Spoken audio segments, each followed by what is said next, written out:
50XX. Jack Winters had to leave for unexplained reasons, leaving fake Namerson to travel forward in the future. There he finds an unlikely but powerful ally.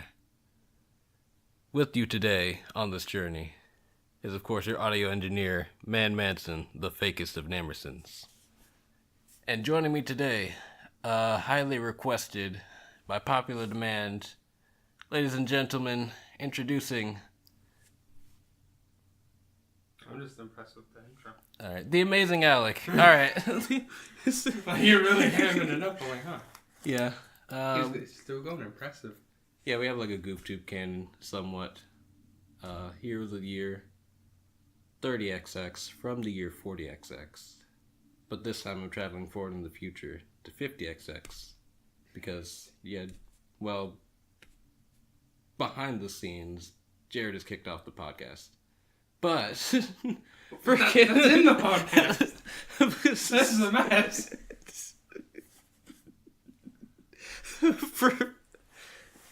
For canon's sake, he had to leave.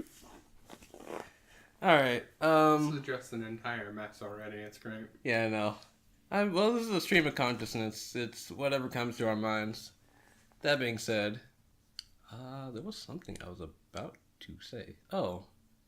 For those of you who watched episode 0, we practically sucked Alec's dick for like 10 straight minutes on that podcast. I can't tell if this is false or not. We didn't literally suck your dick. Of course not. I'd have known that. Yeah, me and Jared are like ninjas in the blowjob business. It's so good you don't even know. Impressive. That being said, me and Jared both agreed that if there was someone we wanted on the podcast, you were it. You were the person. You're probably the sanest of our group of friends. It's like me, you, and Jacob are the sanest of people in this group. Everyone else either has like some quirk about them or an actual mental disorder. Mm-hmm. This is correct? Yes. I believe so. I have to think about that one. I have to think about a lot of things because I'm not very good at thinking. Alright. I wonder what your quirk is going to be. I don't know, man. So far, like, I've only had 2 people on this podcast, Jared and Cody. And each of them presented their own, not necessarily problems, but like things that made podcasting a little bit difficult. The trick is, the reason why podcasting is difficult with me is because I'm perpetually unprepared. Yeah. Except with stories, I got hundreds of those. Oh yeah, just for you folks at home, may not be aware, this might turn into D&D the podcast. But yeah, like Jared's quirk, he speaks too low, first off. And then sometimes he'll say something sort of related to the topic and keep going, but he'll get quieter and quieter. And then Cody's, I don't know if you know this, Cody actually has like ADHD. Yeah, I believe it. I'm fully aware. And I believe it. I'll start talking, and I'll try to stay on subject, and then I'll make the mistake of letting Cody talk. And then A mistake. Ouch. Well, I didn't think it was that bad at the time, and then I actually listened to the podcast again and realized, oh wow, this is a whole lot of incomplete thoughts.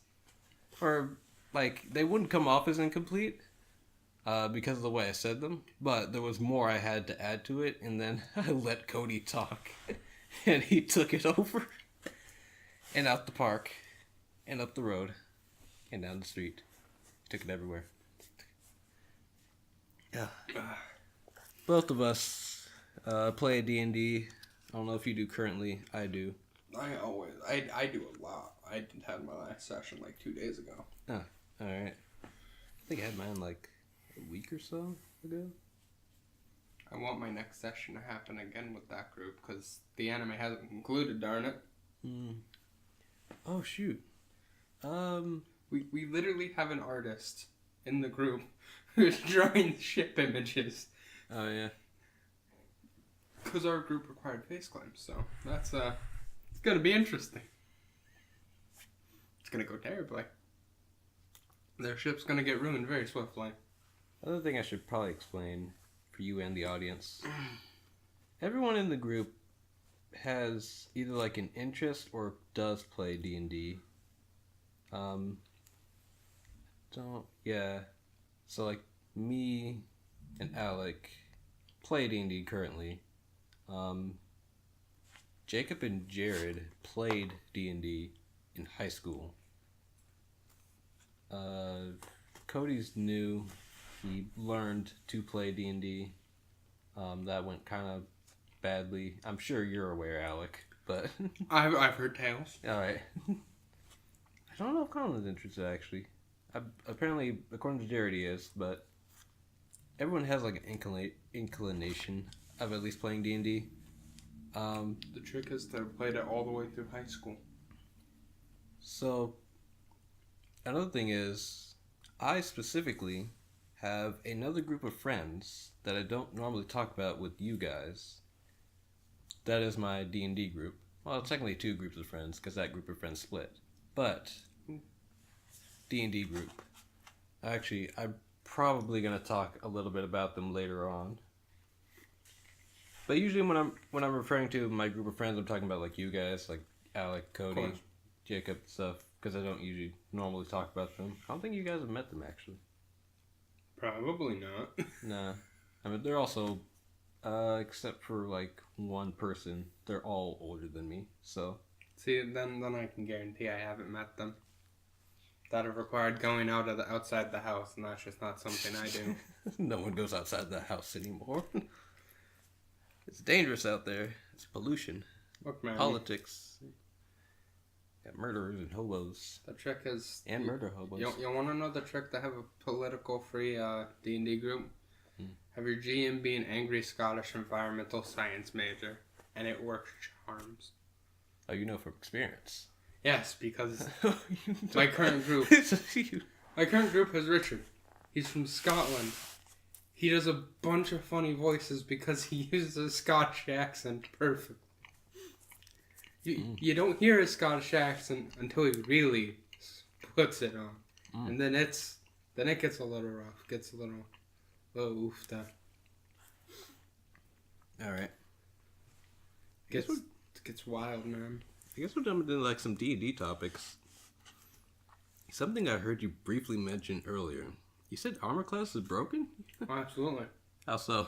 Alright, now hear me out here. So, I played a bit of Pathfinder, which is basically 3.5 on drugs. Alright. And me, there was a party of 3 of us. We have a paladin, a fighter, and a sorceress. Balanced group. So we're running Finwood Keep, we went into the keep, and here's the thing about my character. I expect them to have the highest possible armor class. So I'm sitting at a 24, which is only hittable by most low level, like we're level 4, and most low level enemies can't hit 24 unless they crit. So like, on that hand, armor class is broken in that it literally makes you immortal at low levels. Like an 18 armor class makes you fundamentally immortal, much less a 24. Mind you, skill checks aren't your friend when you have that high of an AC. Because I had to put all my skill points into swim and climb to have a plus anything. Because I had a -8 to everything. So it's not like you can do skills, but it makes you fundamentally immortal in combat. And unless your GM's feeling quite cruel, you're fundamentally immortal, period. See, I think the thing that kind of balances it out, though, is like magic. Magic doesn't give a shit about armor class. And yeah, considering this is Dungeons and, well, I guess in your case, Pathfinder, but something loosely based off of Dungeons and Dragons. The world of wizards and magic and dragons. I don't think it's that bad. I'm 80% sure. I don't remember if it works. I don't know. I don't know how many spells work on it, but a lot of spells still have to hop your AC. Or at least I know some of the cantrips I know of do. I know cantrips do. And I know some first level spells that do. See, I haven't gotten to see a high level mage in a while because they always keep dying. I think most spells require either a save or it's just like an area of effect. You know, I can't think of too many spells that have to like hit your AC. I think it's just a matter of if they're like actually targeted or if they're just whoosh. Guess we could look that up if needed, but Like then again, a lot of D&D spells aren't actually like damage related. that's true. You know, the only people have an high armor class are fighters and maybe paladins, depending on what kind of paladin they're playing. What about barbarians? They'll have like maybe a 15, 16. At a barbarian? It's like Their Dex. their HP tanks is what they are. I guess it was like Dex plus Wisdom they got. That's monk. Is it Dex plus Con? Because I know barbarians do have the unarmored defense. That would be Dex plus Con, Probably. which gives them maybe a high AC depending on how you build them. But then you lack damage if you're using point buy. No, I never use point buy. And if you're using rolls, so you best have an OP character if you're trying to do that business. I don't think I've ever used point buy, to be honest. I've used it a few times. It's made interesting characters. From what I hear, it's for more balanced characters. They say it's for balanced characters, but that doesn't stop me from getting an 18 through character bonuses.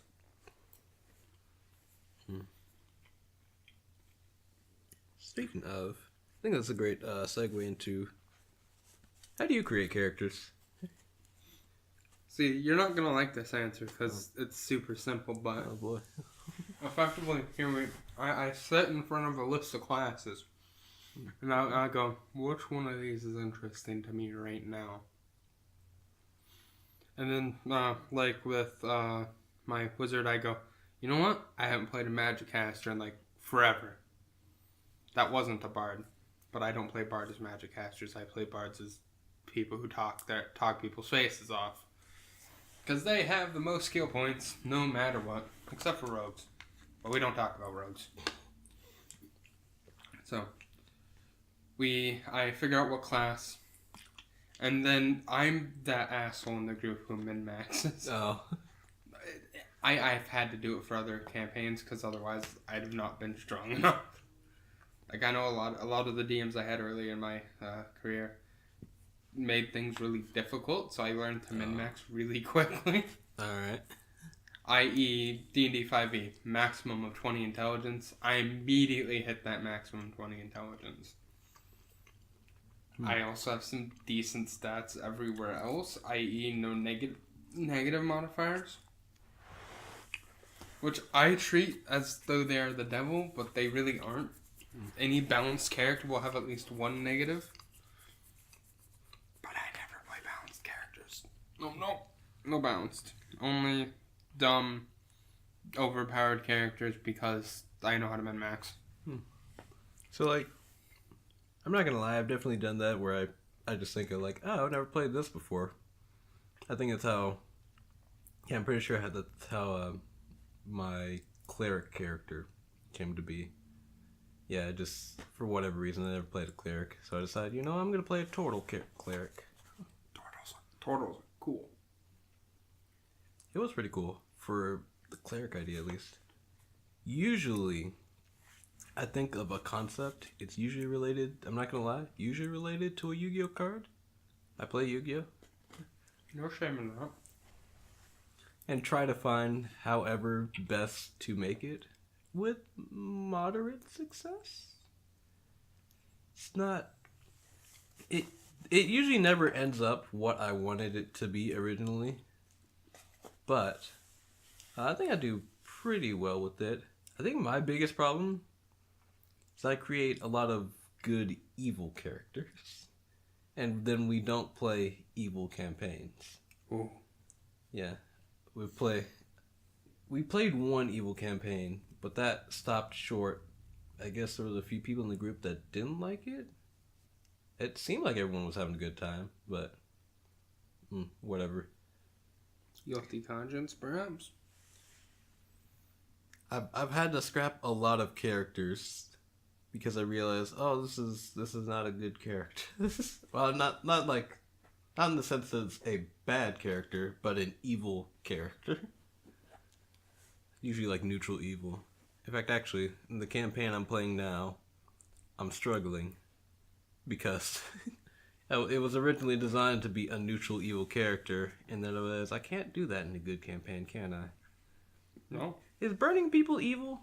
Oh, okay. Yeah. Well, depends on why you're burning them. So, the reason I wanted to burn someone is because she was, like, possessed and trying to kill us. We were in, like, a dungeon kind of thing. I mean, I wouldn't call that evil. I was thinking, like, you know, I mean, I have a torch. We need to kill her because obvious reasons. I mean, you know... I wouldn't call that evil. What if I just, like, put the torch down by her dress? You know, and just watch what happens. Anything that happens. You know, I didn't burn her. It was the torch. The torch burned her. The fire burned her, not me. She could have just avoided the torch. Yeah, she could have walked away. She could have stopped killing us. She was possessed. And this is no one's fault but her own. Ooh. Oh, favorite class to play.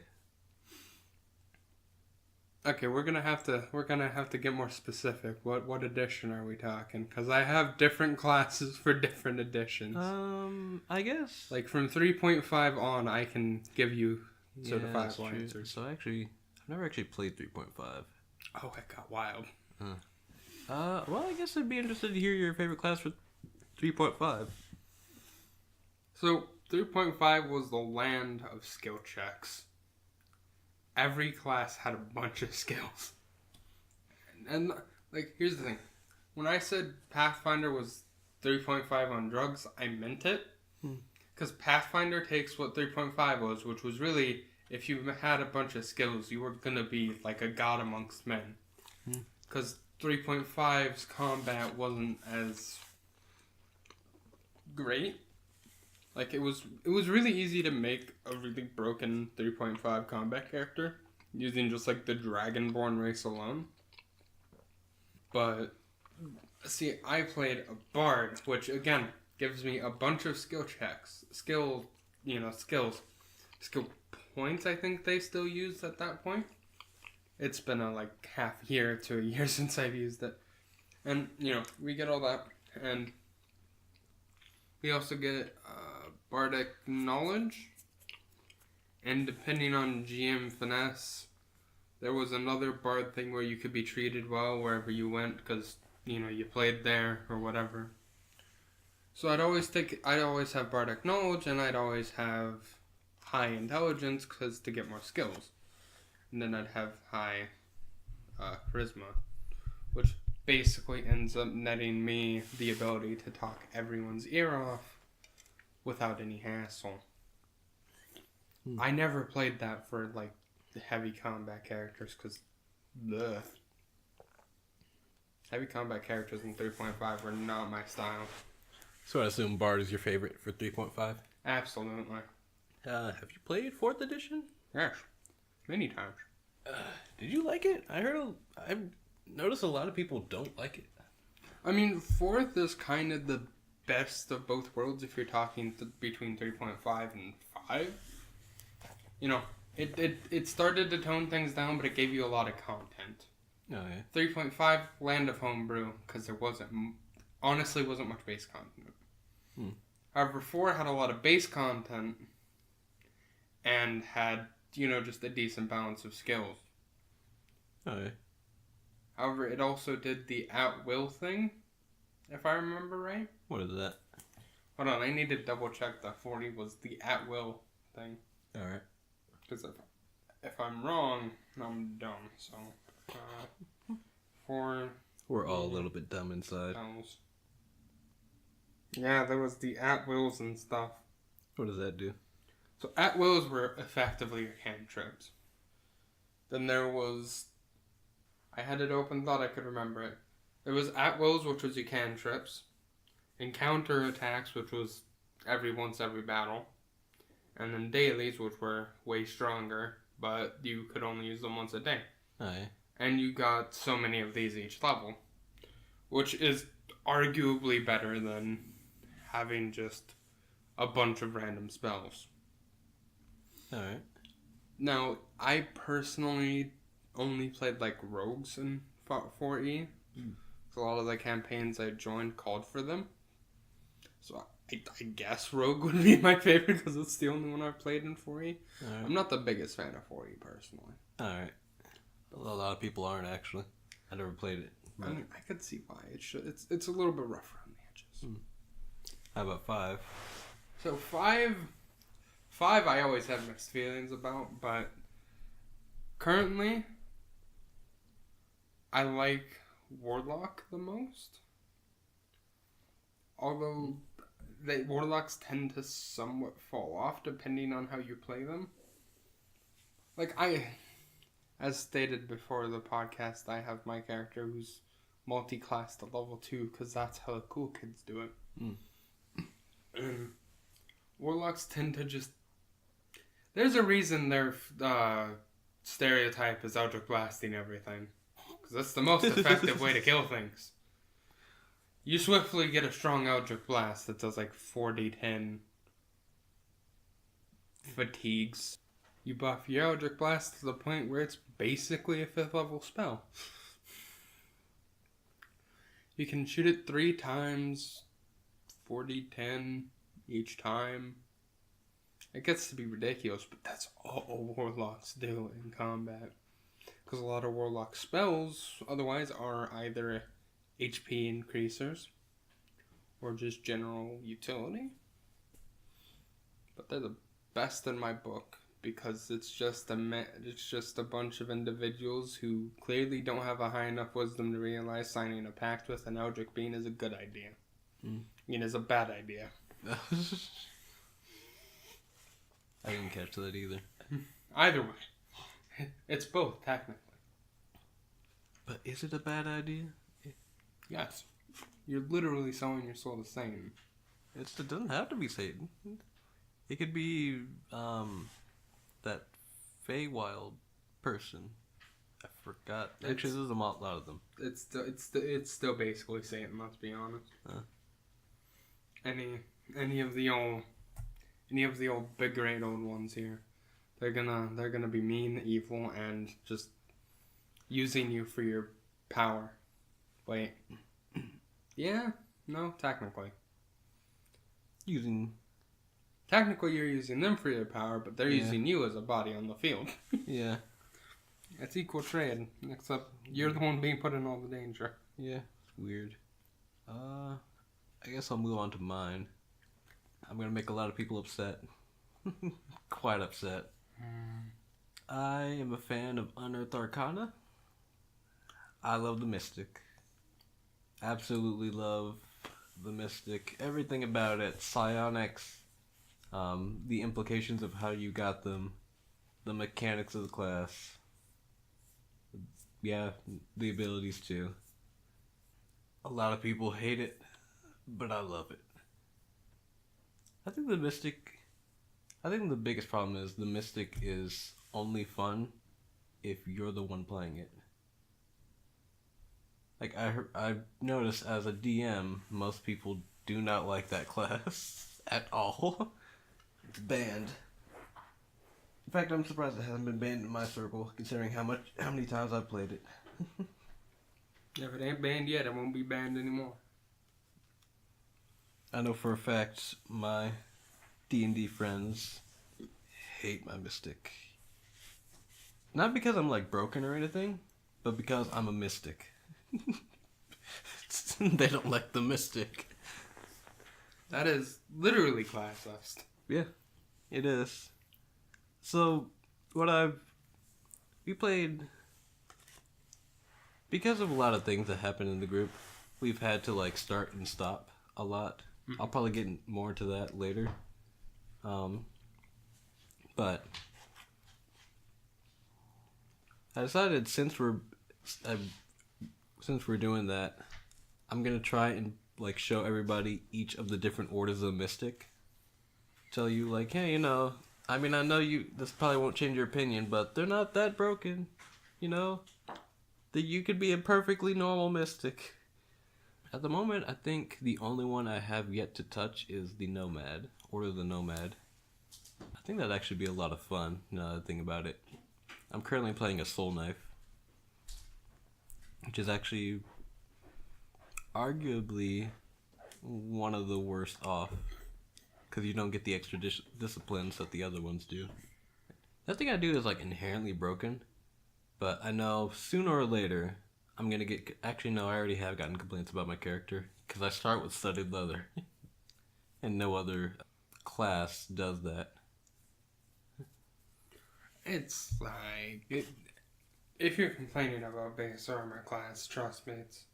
Well, it's also some of the abilities. Like I think the worst showing I had, or in terms of like, hey, the Mystic isn't broken, was my Wu Gen. That's mostly because of how we were playing the game. We weren't playing like a normal D&D game. It was a bit more of like a zombie apocalypse kind of thing, set in D&D. It was combat heavy, and I made the mistake, or the right call, of being a Wujin Mystic. So I started with, I believe it was Mastery of Wind, Mastery of Fire, and one other thing. I made it so that I essentially couldn't be hit because every attack against me had disadvantage, and then if they missed, which they inevitably would, I could use my reaction to make them hit themselves. Our DM did not like that at all, not one bit, especially because we were going up against like zombies and ghouls, which, I mean, they're not terrible, but they're not like bruisers or anything. Also known as they're supposed to overwhelm, but how can you overwhelm something you can't hit? Yeah. And then we had like one other mage, well, I'm not a mage, but we had a magic caster in the group. He was pretty conservative with his abilities. I think that was a bad call, but I went willy-nilly with mine. So I was like, explosions left and right, moving everybody with the power of wind. I was tearing shit up in that place, especially because it was also like a confined area. We're protecting a single house, so there's not much room for us or the enemies to go. So it's just easy to just like explosion, everybody dead. Right. Hey, like what I'm getting. DM was not a fan at all. We have yet to continue the campaign, but we've already said I'm gonna have to make a different character. So you just make a fighter with the 24 AC and see how I thought about it. Just make like a You don't like my Mystic? I see how it is this time. Yeah, just make like a broken actual fighter class. You will grow to like my Mystic after you get to deal with this. I'll be honest, I've definitely thought about that sometimes. Like, you know what? Other classes can be broken too. Any class, if you min-max properly, anyone who fights it is done for. Admittedly, min-maxing properly is difficult. In my current campaign, I wasn't actually too sure where to go with my character, since I realized I can't be neutral evil. At the moment, I'm like a Sith. I'm a good Sith Lord. You know, like from Star Wars. I've got like Force Lightning and Force Choke, and I have blades on my hands, so I got lightsabers. I'm Darth Maul, but good. Now wait a minute. Yeah. Hold on a second. That's not how any of this works. That's another reason I love the Mystic class. There's a lot of abilities that just aren't present in like regular spellcasting, and you can make some really cool characters with it. You could be a Jedi. If I had one more discipline, I could have Jedi mind tricks. I could actually be a Jedi.